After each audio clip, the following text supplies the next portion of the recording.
Hoje vamos falar sobre imortalidade da alma. Existe alguma evidência de que nós sobrevivemos após o decesso físico? Existem pesquisas nesse sentido? São perguntas que eu estou levantando aqui que a gente vai poder esclarecer nessa noite. E a partir de quando que nós, seres humanos, a nossa espécie, começou a se questionar sobre a continuidade da existência?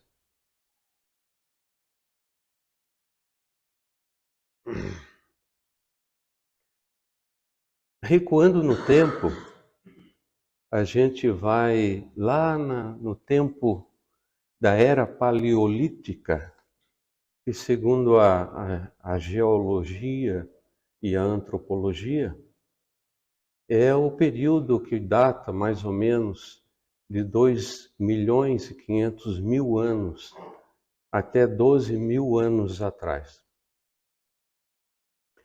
Essa era uma época da formação da espécie humana ainda, em que derivávamos dos símios, de um tronco comum aos símios, e a partir de mudanças genéticas que aconteceram graças à intervenção do mundo espiritual também, e a toda uma programação do alto de que aquele agrupamento de seres semelhantes a macacos deveriam assumir uma linhagem diferente para virem a ser seres humanos. Então é nesse período de intensa luta pela sobrevivência, de intensa disputa entre os clãs que iam se formando, é que nós temos o início da nossa história, dos nossos antepassados. E como é que o homem desse tempo, do tempo da caverna, como é que ele se dava conta de que além do corpo físico, a gente teria também uma alma, ou alguma coisa que sobrevivesse à morte, que naquele tempo era muito comum, né? Morrer-se cedo, morrer com 25, 30 anos, 35 anos, possivelmente fosse os nossos 90, 100 anos hoje, né? Porque ou se era devorado por algum predador, ou se não, muitas vezes vinha a falecer devido a problemas de guerras entre clãs ou doenças, né? As doenças mais comuns que afetavam o homem daqueles tempos. Mas o homem se deu conta da sua imortalidade já nesse período. Como? Iremos nos perguntar, né? Como que o homem pode ter realmente tomado consciência disso? Através dos sonhos, através do sono, que sempre foi a nossa maior oportunidade de contato com o mundo espiritual. Então, aqueles que eram caros a clã, que haviam já passado o pórtico da morte, vinham visitar em sonhos, em desdobramentos espirituais, dizendo que continuavam vivos, que estavam ali presentes, porque dessa desencarnação, dessas desencarnações muito prematuras, quase sempre eles ficavam ao redor da clã, ao redor da família. E alguns indivíduos começaram a ter sonhos proféticos. Isto é, começaram a ter adivinhações trazidas pelos desencarnados, que vinham a esclarecê-los. Esses indivíduos que tinham essa, vamos dizer, essa capacidade mais desenvolvida, quando acertavam, eles começavam então a ter o respeito do clã. E aí surgiu a religião da pré-história, que era o xamanismo. Ali, alguns indivíduos tinham mais capacidade de penetrar o mundo dos desencarnados e receber instruções. Então recebiam instruções de onde que tinham que ir, de onde que tinha a melhor caçada, qual era o local mais protegido, coisas que atendessem, logicamente, às necessidades do homem daquele tempo, necessidades materiais. Mas o homem dessa pré-história, ele começava a vislumbrar a natureza e começava a observar a potência do sol, dos relâmpagos, da chuva e dos animais que muitas vezes eles caçavam. Então surgiu, nesse período, a simbologia, a representação de seres meio homens e meio animais, aqueles que eles tanto admiravam. Então vejam essa imagem aqui, esse é um desenho de uma das cavernas, que mostra ali dois semideuses, um com arco e flecha e o outro com uma lança, mas com cabeça de animal, corpo de ser humano, mas cabeça de animal, porque era aquilo que eles deduziam que deveria ser o Deus da caça, o Deus da proteção e assim por diante. Então, falávamos sobre a questão do xamanismo, que o xamanismo é, sem dúvida nenhuma, o tataravô das religiões, né? Então, tudo ali começou, as primeiras noções da continuidade da existência. E vamos encontrar, no estudo da pré-história, seres aí já representando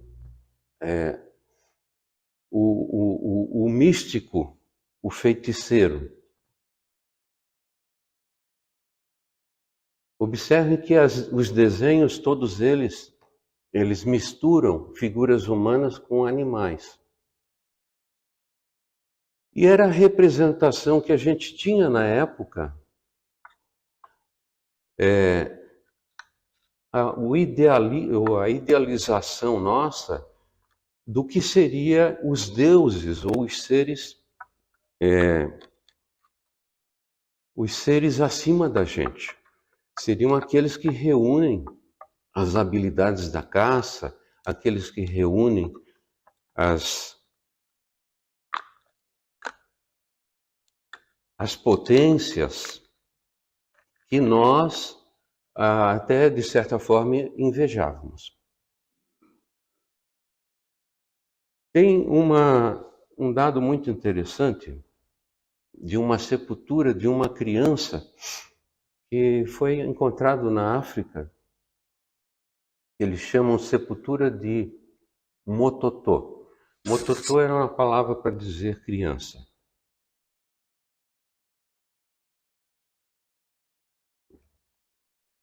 E nessa sepultura,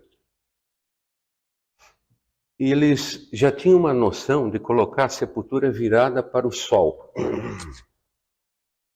Nitidamente, os estudiosos dizem que essa questão de voltar a sepultura para o sol, para a região nascente do sol, já simbolizava que eles acreditavam numa volta daquele antepassado, daquele que havia partido para o mundo espiritual. Veja que interessante a noção instintiva já da reencarnação nesse período. E lógico, os deuses, as potências superiores eram sempre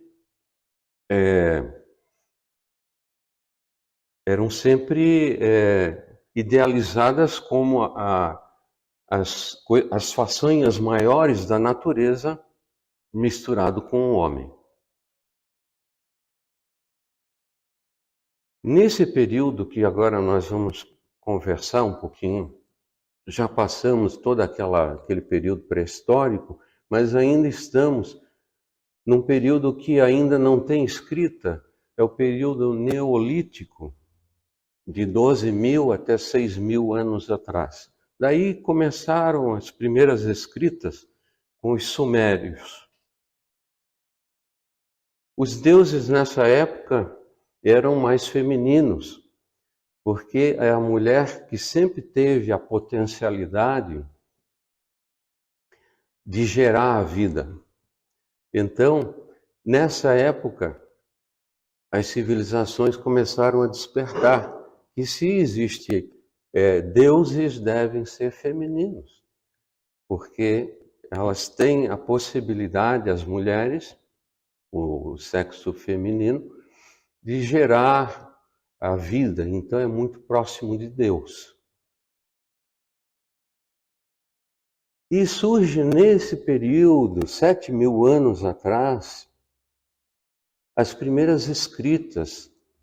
Vejam que daí começam as primeiras escritas dos Vedas, trazendo o brahmanismo. Aqui nós não estamos divulgando a religião hindu, a gente está fazendo apenas um apanhado geral para a gente chegar nas coisas mais modernas. Tá? Mas o que apregou o brahmanismo, que é uma das religiões mais antigas que surgiram assim na humanidade, uma religião mais organizada? Eles pregam um Deus único, o Criador. E aí vejo que a figura que eles representam, o Criador, é um ser com 4 cabeças e vários braços. Porque se uma pessoa pensa, pode ser brilhante no pensar, imagine 4 cabeças para pensar, muito mais. Então a figura que eles fizeram de Brahma é um ser humano, mas com muito mais potencialidades, muito mais capacidades. Mas tem alguns elementos dentro do brahmanismo que são muito interessantes. Eles dizem que, por exemplo, naquela época, 7.000 anos atrás, que o objetivo da vida é a gente conhecer a essência das coisas. Ao que eles chamam de Atman. Atman é o espírito, é o ser que sobrevive às doenças, à morte, enfim. É para nós o espírito. E eles dizem que é necessário que a pessoa viva o Dharma. O Dharma é o cumprimento do dever, que numa ação adequada, no karma, aí vai chegar ao samsara, que é o fim das reencarnações. A doutrina espírita fala disso também. Muito interessante. E é quando a evolução espiritual nos permite alcançar uma supremacia do Atman, que é o espírito, aí ele volta para casa do pai, que é o Brahman. Outras religiões que também sempre fizeram reverência à continuidade da vida foi a religião egípcia. 4.000 anos antes de Jesus, nós já vamos encontrar papiros, que são o livro dos mortos, que fala de toda a preparação para deixar essa vida e ingressar na vida futura. Os embalsamentos, as mumificações, tudo isso sempre traduziu o profundo respeito dessa civilização pela continuidade da existência no além.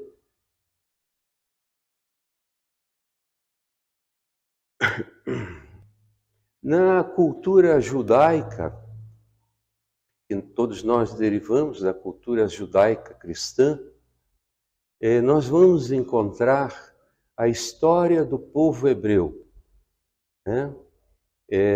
A saída do cativeiro, quando o povo hebreu deixou o Egito, 1.800 anos antes de Jesus, né?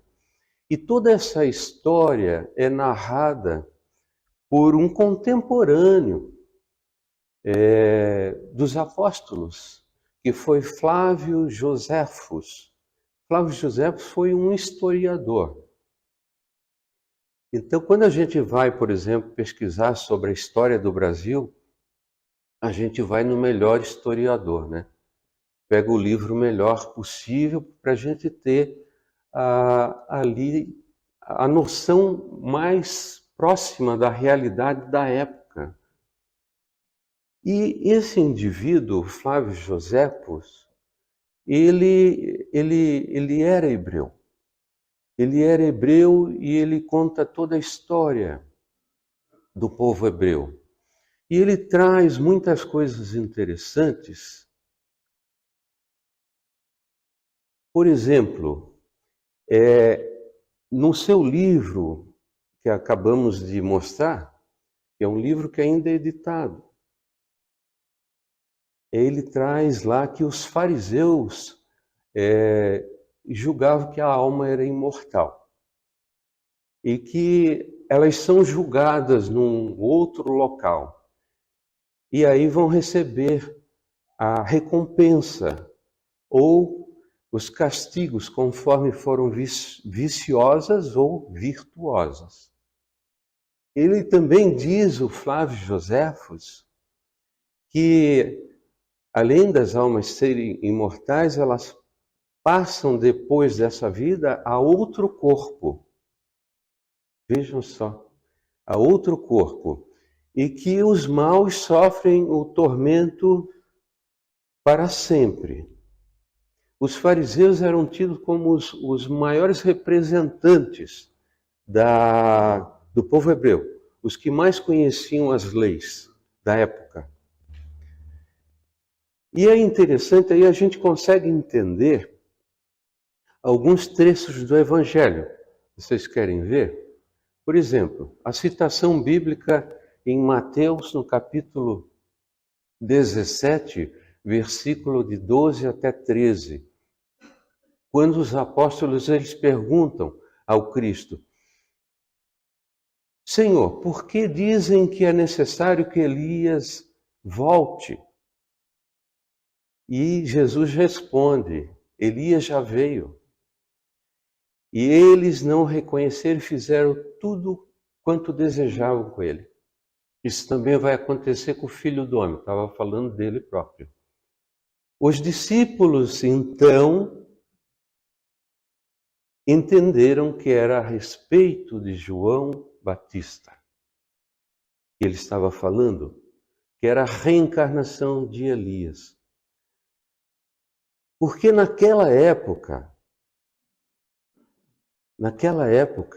e como falei, eles eram contemporâneos de Flávio Joséfos, os fariseus, o povo hebreu acreditava na reencarnação, mas ele não acreditava, eles tinham uma crença de que voltava para o corpo somente aqueles que faziam por merecer. Eles achavam que aqueles que iam mal na encarnação iam ter punição eterna. E aqueles que eram os profetas, aqueles que viviam segundo os mandamentos das leis hebraicas, iriam retornar num corpo sadio.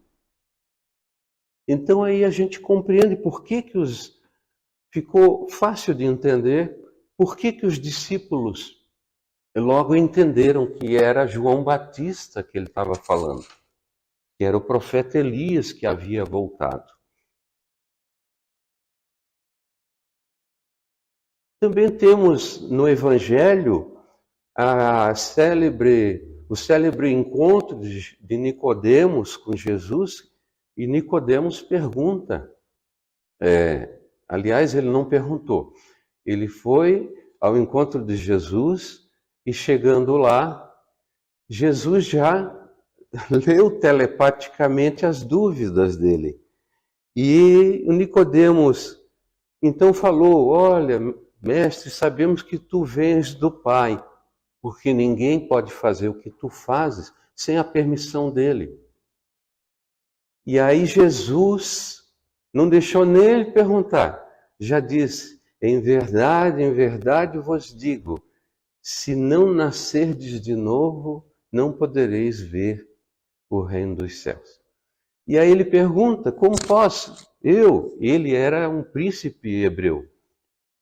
Mas vejam que a questão da reencarnação não era compreendida por todos. E ele tinha as suas dúvidas. Como posso eu, um homem velho, voltar para o ventre da minha mãe?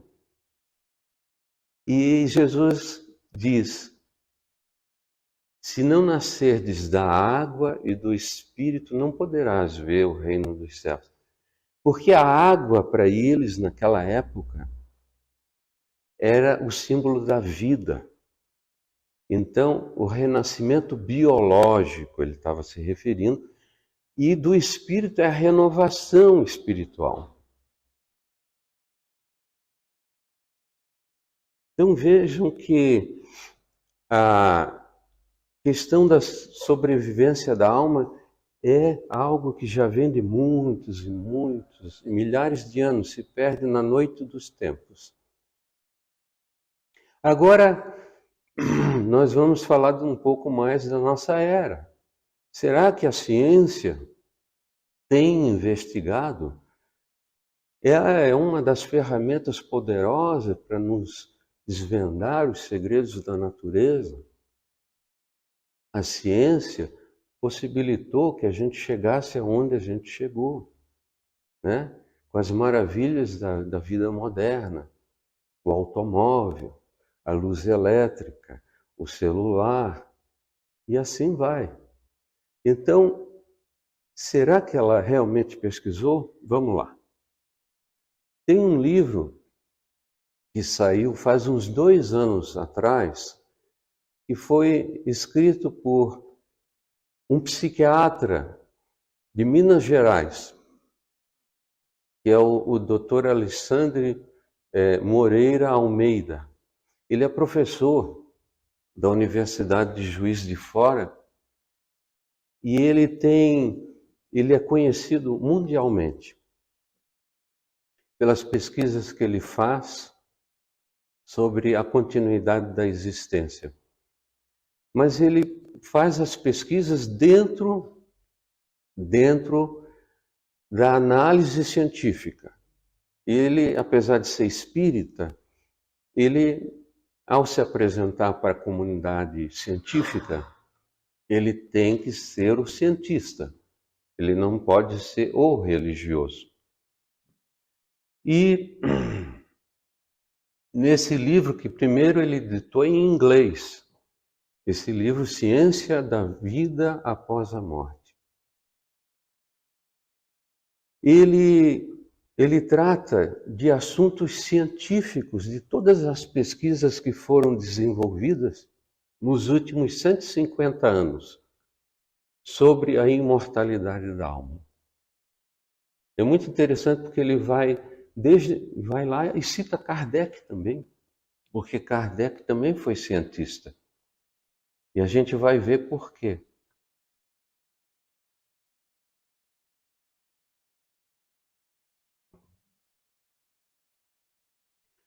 Nesse livro, ele fala primeiro sobre a questão da mediunidade.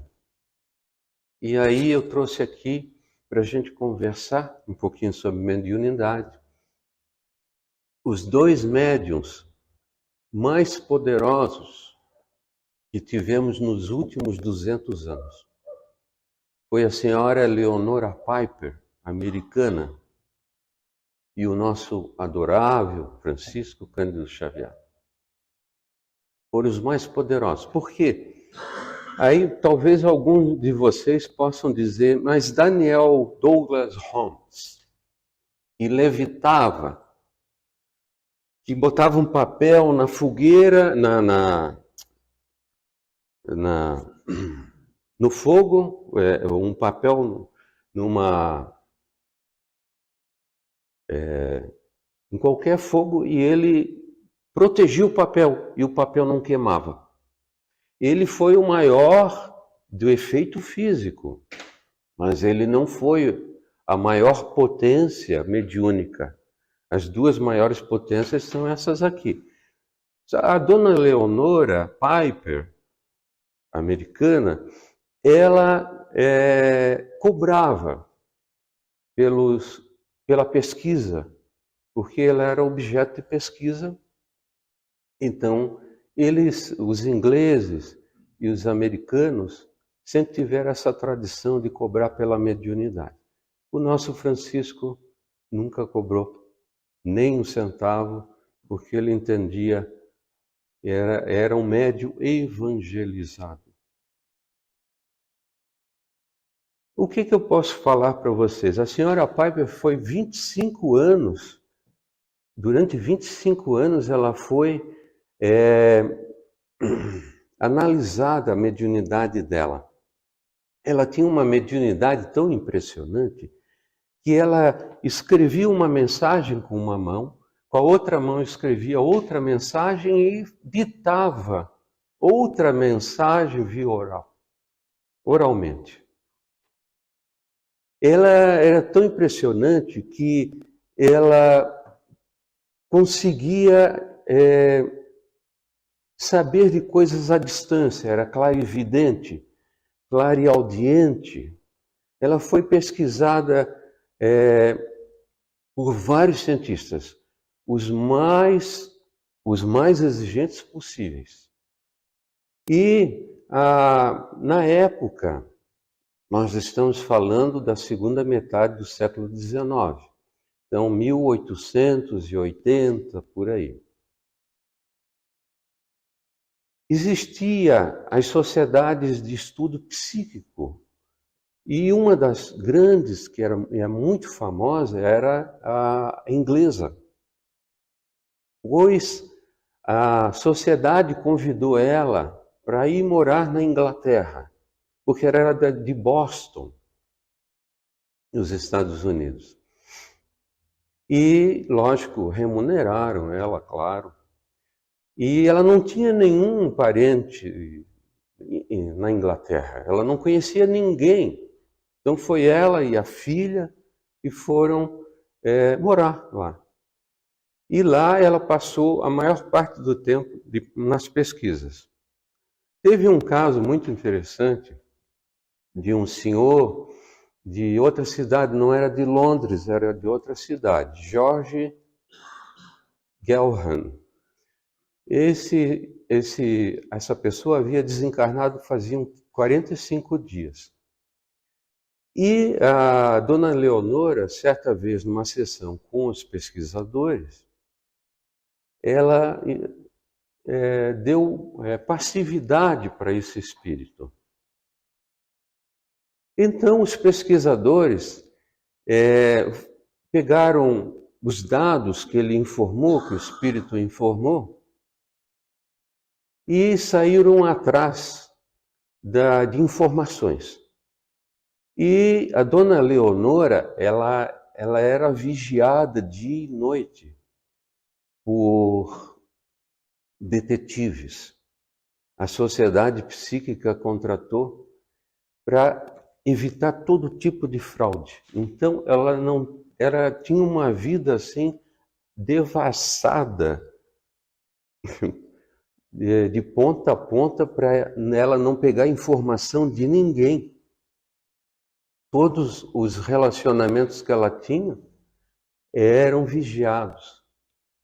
Então, teve um pesquisador, o senhor Hodgson. Ele era tido na época como caçador de fraudes. E era um homem obsessivo para descobrir fraudes. E durante 25 anos ele pesquisou a senhora Piper e nunca descobriu nenhuma fraude. E aí o que ele fez? Ele foi na cidade desse senhor George e viu 30 parentes. E convidou eles a vir conhecer a senhora Leonora. Vamos ver se o que ela está falando é verdade. E ela, então, em sessões programadas, fez o encontro com os parentes. Chegando ali, ela deu passividade para esse senhor Jorge, e ele reconheceu cada um, contou fatos íntimos da família. Então, no final, todos eles afirmaram, não, corresponde, não sei como, mas corresponde. Aí esse senhor, pesquisador, não satisfeito, ele foi pegar 120 pessoas que eram da comunidade que ele conhecia, assim, que eram conhecidos dele. E as pessoas foram também. E ele reconheceu, ela incorporada, meu amigo, como é que você está? Assim, assim, assim. Esse era sapateiro, é o meu sapateiro. E contava detalhes e coisas, informações passadas. Então, ela foi exaustivamente pesquisada. Chico Xavier, a gente conhece a história do Chico, as cartas que ele trouxe, consolando famílias, dando mensagens de pais desencarnados, de filhos desencarnados, com todos os detalhes, inclusive falando às vezes de pessoas que já haviam desencarnado há muito tempo e que aqueles que eram mais jovens nem conheciam. E saindo da sessão com Chico, ao se encontrarem, iam lá perguntar sobre uma tia fulana de tal. E os mais velhos, teve essa tia. Mas muitos anos ela já desencarnou, 40, 50 anos. E confirmava todas as histórias. Chico Xavier, com 4º ano primário, escreveu mais de 450 livros. Livros que versam sobre medicina, sobre astronomia, sobre vários campos da ciência, química, física. Quem abre o livro Evolução em Dois Mundos, eu sou médico. E quando eu vou ler o Evolução em Dois Mundos, eu tenho que pesquisar muita coisa. Porque tem muitos detalhes que são trazidos de forma muito sintética, que mesmo para quem é da área, a gente ainda tem que pesquisar. Então vejam que coisa fabulosa. Mas a mediunidade, ela não está só presente, ou não esteve só presente dentro da doutrina espírita. Aqui eu trago para vocês dois médiuns maravilhosos dentro da Igreja Católica. Santa Teresa d'Ávila, ela viveu no século XVI, ela se desdobrava e ia nas regiões de baixo astral. Tinha um anjo que, segundo ela dizia, que inclusive levou ela numa região de uma cidade das trevas, dizendo, ó, aqui vai ser o teu ponto, vai ficar aqui se tu falhares. Então era a forma de, vamos dizer assim, na época, né, uma época nebulosa, com muito ainda temor pelas coisas, então era a forma deles colocarem o médio dentro da espiritualidade, colocar o médio nos trilhos, para não sair dos trilhos. E ela conta coisas impressionantes. Teresa d'Ávila era consultada, como vamos colocar depois aqui, a Brígida, Santa Brígida da Suécia. As pessoas tinham os seus parentes desencarnados e eles perguntavam. Isso que eu estou relatando para vocês, que os biógrafos, padres, escreveram, porque essa biografia foi escrita desses santos da Igreja Católica por padres e por estudiosos dentro da Igreja. Então, a Teresa d'Ávila, ela escreveu um livro que é autobiográfico, ela conta todas essas experiências mediúnicas que ela teve. E tem a chancela da Igreja. O cura d'Ars, que também foi um médium de cura impressionante, por isso esse nome, né? E ele tem uma mensagem dentro do Evangelho segundo o Espiritismo, uma mensagem muito bonita. Santa Brígida, nós aí estamos indo lá para o século XIV agora, voltamos uns 200 anos. A Brígida é tida dentro da religião católica como a correio a serviço do Senhor. Porque ela escrevia por inspiração dos anjos, e ela escreveu inclusive para o rei da Inglaterra e da França, no tempo da Guerra dos 100 anos, pedindo para eles pararem com a guerra. Uma mensagem que ela traz como assinada por Jesus. A gente sabe que é muito difícil um médium receber mensagens direto do Cristo, mas é bem possível que fossem assim espíritos enviados pelo Cristo, né?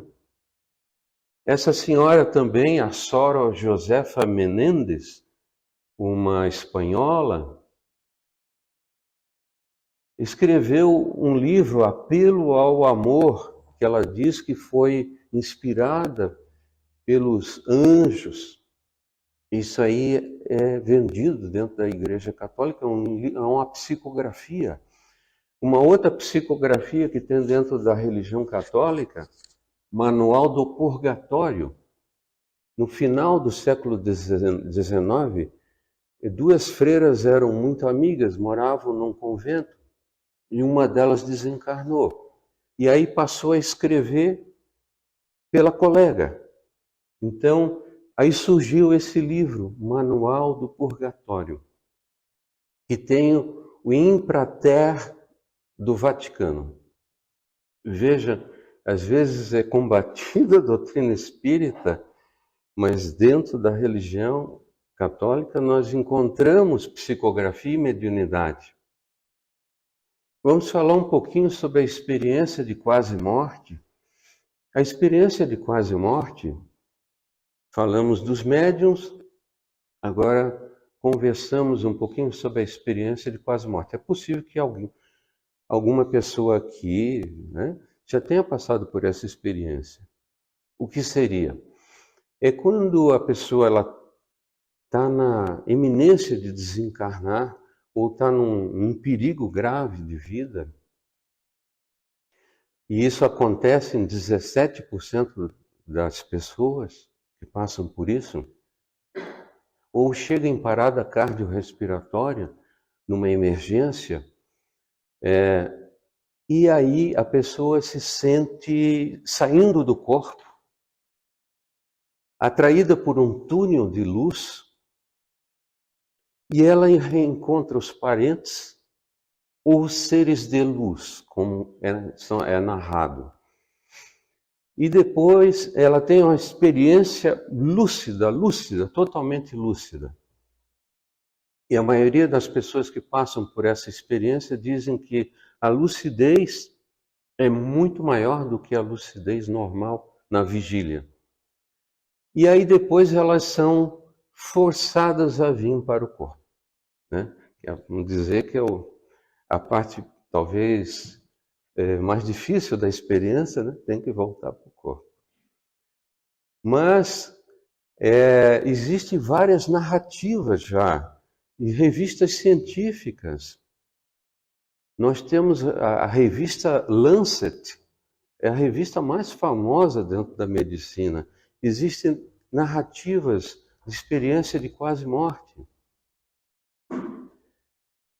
Experiências de a pessoa vendo a própria cirurgia, contando detalhes da conversa da equipe cirúrgica no momento da cirurgia, sendo que a pessoa muitas vezes estava ou em parada cardíaca, ou ela estava sob anestesia geral.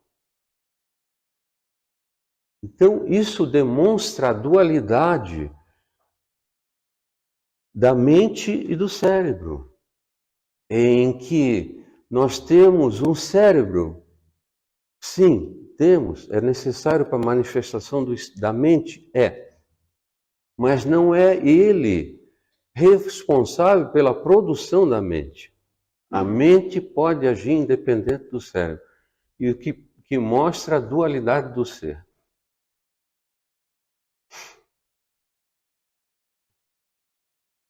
Quando falamos sobre a experiência de quase morte, vamos falar um pouquinho sobre casos sugestivos de reencarnação.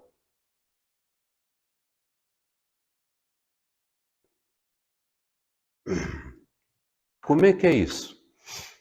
Isso geralmente acontece com criança quando começa a falar. Então, a criança começa a falar já fluentemente, ela tem perto de 2 anos. Até os 4 anos de idade, a criança começa a dizer, ou às vezes é desencadeada essa memória porque ela vê alguma coisa na TV, ou algum detalhe que puxa a memória dela. E a criança diz, eu já fui fulano de tal. Aí geralmente os pais tentam desviar a fantasia da criança. Isso não existe. E a criança começa a dar detalhes de como que foi a vida dela. Inclusive passando endereço. Tem um caso muito interessante de uma criança, tem vários, né? Tem vários. Quem pesquisou muito isso aí foi o Ian Stevenson, professor de psiquiatria da Universidade da Virgínia, nos Estados Unidos. Até hoje existe um grupo de pesquisa, já tem mais de 2.500 casos catalogados.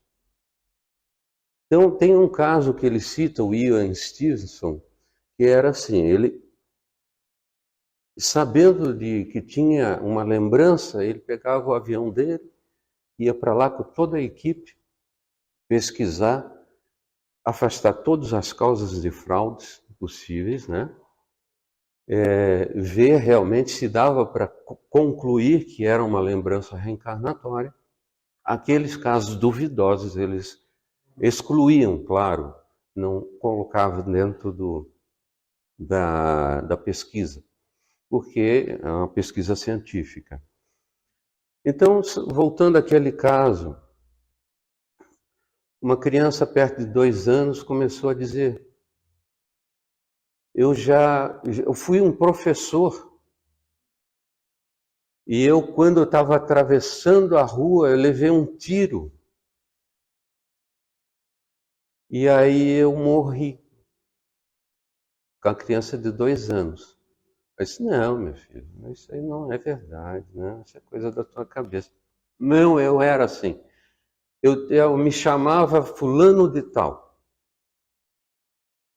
E eu morava na cidade tal.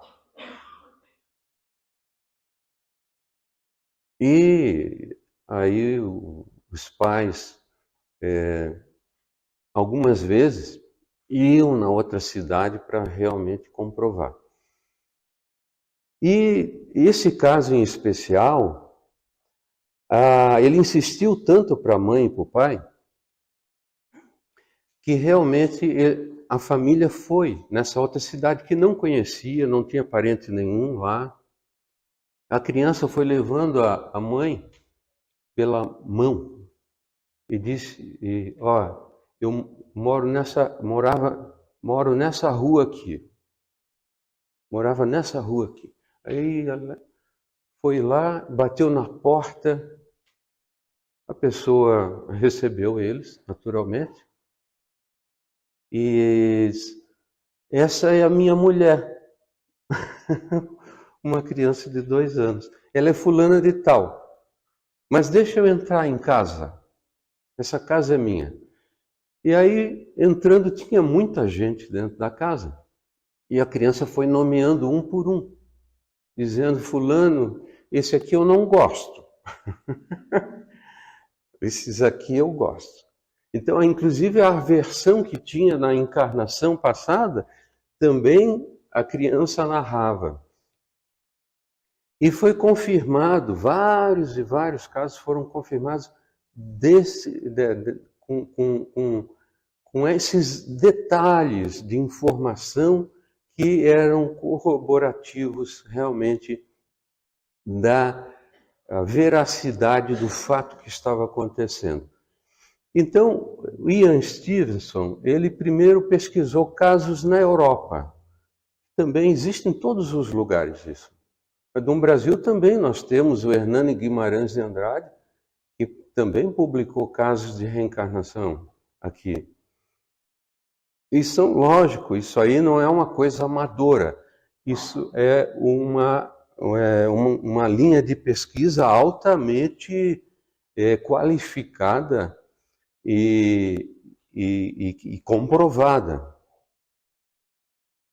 E não tem outra explicação, não existe outra explicação. Ah, mas a criança pegou informação da onde? Uma criança de 2 anos. Está começando a falar. Né? E as crianças nunca diziam assim: ah, eu já fui rei, eu já fui rainha. Da fantasia da criança. Não, nesses casos a criança conta casos assim comuns, de pessoas comuns. E nós temos, dentro da doutrina espírita, o grande pesquisador que foi Allan Kardec. Porque Allan Kardec foi atraído pelas mesas girantes e ele era descrente. Ele não acreditava.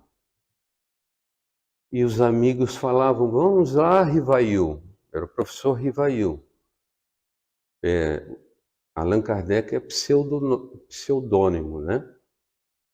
Vamos lá, Rivail, conhecer as mesas girantes. Ah, não, isso aí é lorota, isso aí não tem cabimento nenhum. A mesa vai se erguer do solo sem que tenha fios e qualquer possibilidade de movê-la. E ele foi resistindo durante 1 ano, ele ficou resistindo. Até que falaram tanto para ele que ele: olha, eu vou pelo menos ver para me convencer de que é uma bobagem. E ele chegou cético. Foi na casa da senhora Plena Maison e lá tinha uma sessão. E a mesa, uma mesa de carvalho, de 80 quilos, se levanta e ele verifica com as luzes da época, né? Verifica todas as possibilidades de fraude e vê que não é fraude. E realmente o fenômeno era real. E até que ele pergunta para a mesa, mas como pode você ter vida se você é madeira? Você não tem cérebro. E a própria mesa, através de raps, né? Um é A, dois é B e assim vai, ela se manifesta, mas não é a mesa que está provocando o fenômeno. Somos nós, a alma dos que já partiram, que estamos querendo entrar em contato com vocês. E a partir daí, Allan Kardec começa a estudar a fundo a mediunidade, começa a estudar os fenômenos físicos e monta a Sociedade Parisiense de Estudos Espíritas, que teve uma duração de 10 anos fenomenais de pesquisa, em que nós tivemos a Revista Espírita de 1858 até 1868. E nessas pesquisas que faziam na Sociedade Parisiense de Estudos Espíritas, que reunia vários cientistas, Allan Kardec fazia a evocação dos espíritos, não no sentido de curiosidade, mas no sentido de revelação, de aprendizado. Mas ele não ia lá nas figuras do passado, reis e pessoas que, do ponto de vista prático para a gente, que somos pessoas comuns, e eles também na época, não tinha a menor importância. Ele queria saber do estado do suicida, que se jogou na frente do trem, do que se jogou no Rio Sena, daquela senhora bondosa lá da esquina que atendia e distribuía as sopas, daquele outro fulano, ciclano, beltrano, até que ele compôs com as entrevistas o livro O Céu e o Inferno. Esse livro, ele traz a narrativa de todas essas pessoas que foram evocadas para saber o estado espiritual no além. E através dessas entrevistas, dessa pesquisa científica que ele fez, porque ele selecionava os médios, porque ele pesquisava possibilidades de fraudes, como todos os cientistas daquela época, Ernesto Bozano, Gustavo Guillet e todos os outros pesquisadores, William Crookes, atravessando a Mancha na ilha inglesa, todos eles eram extremamente metódicos. Eles chegaram à seguinte conclusão: se a gente lê o 7º capítulo do livro Céu e Inferno, lá a gente vai encontrar a penalidade da vida futura. E lá existe 33 artigos que ele resumiu de tudo que ele escutou, dos milhares de espíritos que eles evocaram e que eles registraram, sabendo da vida como viveu aqui e do que se desdobrou no além. E lá, a conclusão: a vida não tem fim.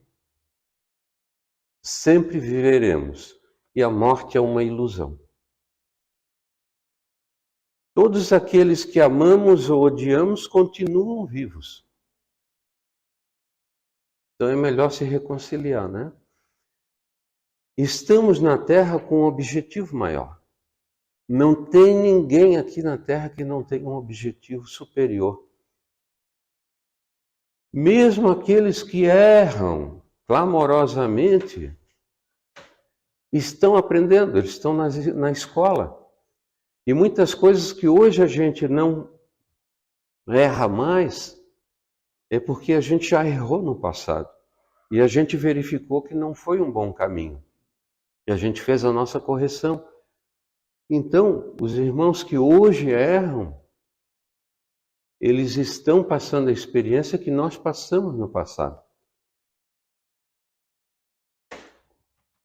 E existem muitas experiências que nós ainda temos que passar e que têm espíritos que já estão na nossa frente e eles agem diferente da gente.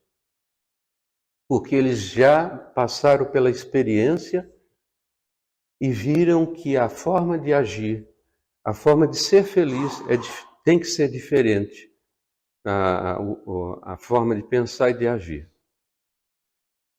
Outra conclusão, através dessas pesquisas, cometer suicídio não mata a pessoa. Então não adianta querer se matar, porque não vai matar nem a pessoa e nem o problema dela. Não é solução, nunca será. Porque a pessoa carrega para o mundo espiritual esses problemas de uma forma muito mais dimensionada, muito mais sensível. Os problemas se agravam. O bem que fazemos nos faz bem. E o mal que realizamos, ou o bem que deixamos de fazer, esse nos faz mal. As virtudes são fontes de alegria e felicidades. Os vícios são algemas que nos prendem à frustração e à dor. Essas são todas conclusões desse estudo metódico que foi realizado. E nós sofremos na vida corporal e espiritual as consequências das nossas imperfeições. Doenças, vicissitudes, problemas que nós venhamos a ter, dificuldades financeiras, se não são causadas pela nossa incúria, a nossa imprudência no momento, elas são uma ferramenta da evolução para que a gente possa se corrigir espiritualmente. E não existe o acaso, outra coisa que eles chegaram à conclusão, não existe o acaso. Tudo é regido por leis sábias. E Deus nos concede a liberdade de escolha, mas assim que a gente faz a nossa escolha, a gente assume um compromisso com aquilo que decorre da nossa escolha. E pode ser bom ou pode ser ruim. E todos passamos por arrependimento, expiação e reparação. Todos. É o caminho, é o trilho natural.